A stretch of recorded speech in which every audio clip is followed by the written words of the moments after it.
I am so glad you are here with me today. Take a deep breath. Let the world slow down for a moment, and let this story sit with you gently. Because today's story is one that the whole world needs to remember. Now, imagine a girl. She is 13 years old.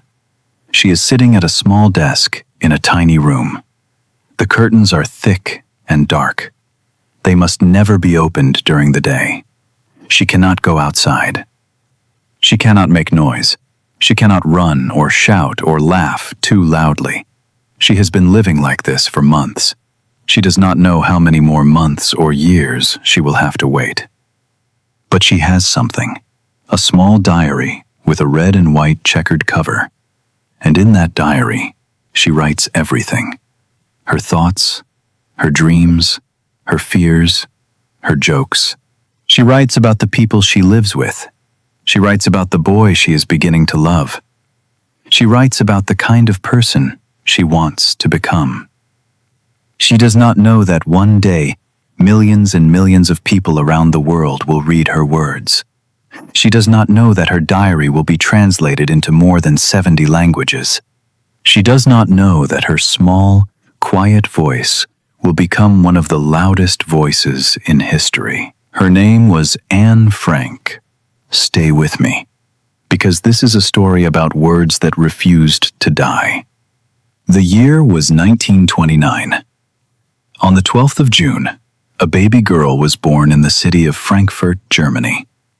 Her parents named her Anneliese Marie Frank, but everyone called her Anne.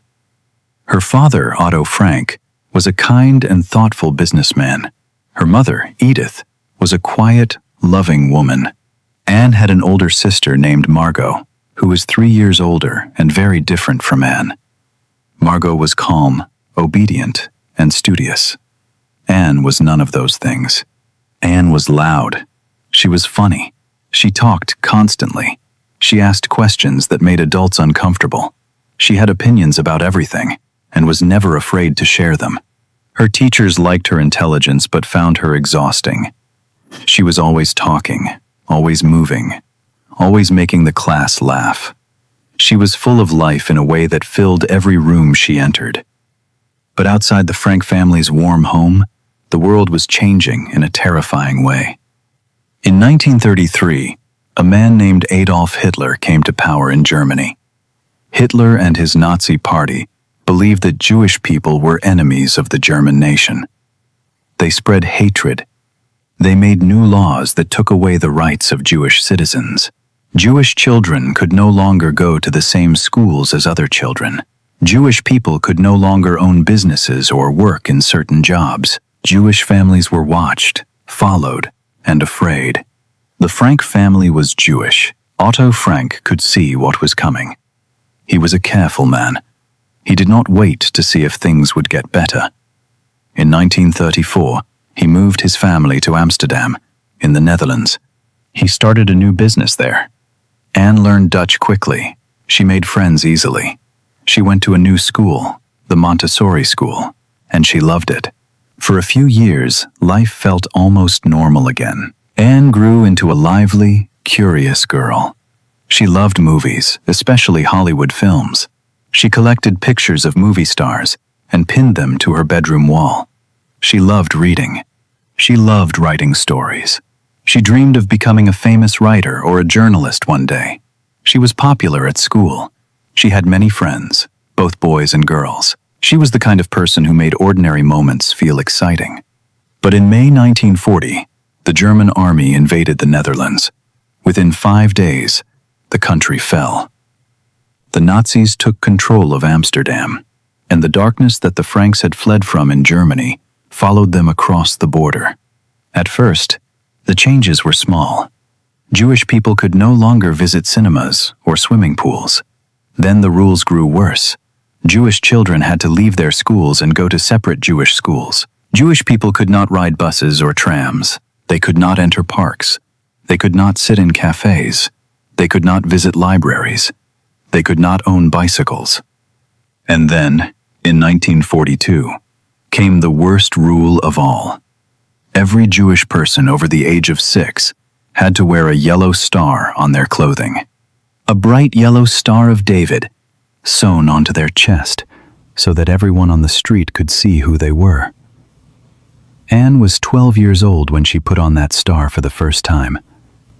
Anne lost her freedom, piece by piece.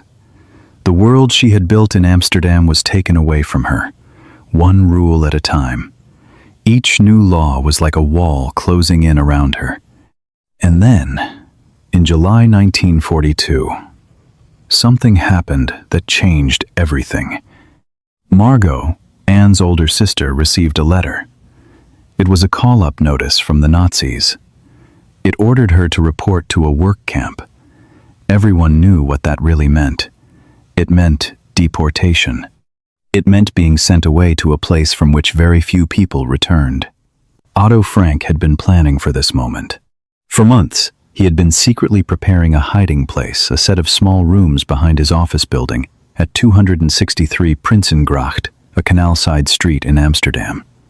The rooms were hidden behind a bookcase that swung open like a door. Otto called it the secret annex. On the 6th of July, 1942, just weeks after Anne's 13th birthday, the Frank family left their apartment. They wore as many layers of clothing as they could, because carrying suitcases on the street would attract attention. They walked through the rain in the early morning, leaving behind their home, their cat, Anne's collection of movie star pictures, and everything that made their life feel like a life. They stepped behind the bookcase, and the door closed. Think about that for a moment. A 13-year-old girl, full of energy and curiosity, walking into a few small rooms and knowing that she may not step outside again for a very long time. There were 8 people hiding in the secret annex. The Frank family, Otto, Edith, Margot, and Anne. The Van Pels family, Herman, Auguste, and their teenage son, Peter. And later, a dentist named Fritz Pfeffer. 8 people in a space no bigger than a small apartment, sharing one tiny bathroom, one kitchen, and the constant fear of being discovered. During the day, they had to be almost silent. Workers in the office below did not know they were there. They could not flush the toilet. They could not walk in shoes. They could not cook until the workers had gone home in the evening. They sat. They whispered. They read. They waited. Every footstep on the stairs made their hearts stop. Every knock on the door could be the end. But Anne had her diary. On her 13th birthday, just before the family went into hiding, her father had given her a gift, a small red and white checkered autograph book. Anne decided to use it as a diary. She gave the diary a name. She called it Kitty. And she wrote to Kitty, as if Kitty were her closest friend. "Dear Kitty," she would begin. And then she would pour out everything, her thoughts, her feelings, her frustrations, her observations about the other people in the annex. She wrote about the arguments. 8 people living in a tiny space with no escape, of course, they argued. Anne wrote about Mrs. Van Pels and her complaints. She wrote about Mr. Pfeffer, who snored at night and annoyed everyone during the day. She wrote about her difficult relationship with her mother, whom she felt did not understand her. She wrote about her deep love for her father, the one person who always listened. And she wrote about growing up. Over the 2 years in hiding, Anne changed. She arrived as a noisy, confident child, and she slowly became a thoughtful young woman. She began to think deeply about who she was and who she wanted to be. She questioned everything: religion, justice, human nature, the role of women in society.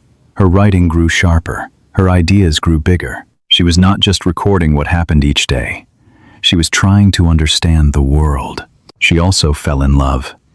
Peter Van Pels, the quiet teenage boy who lived upstairs in the annex, became her first love. They would sit together in the attic, near the window, looking out at the sky, the only piece of the outside world they could see.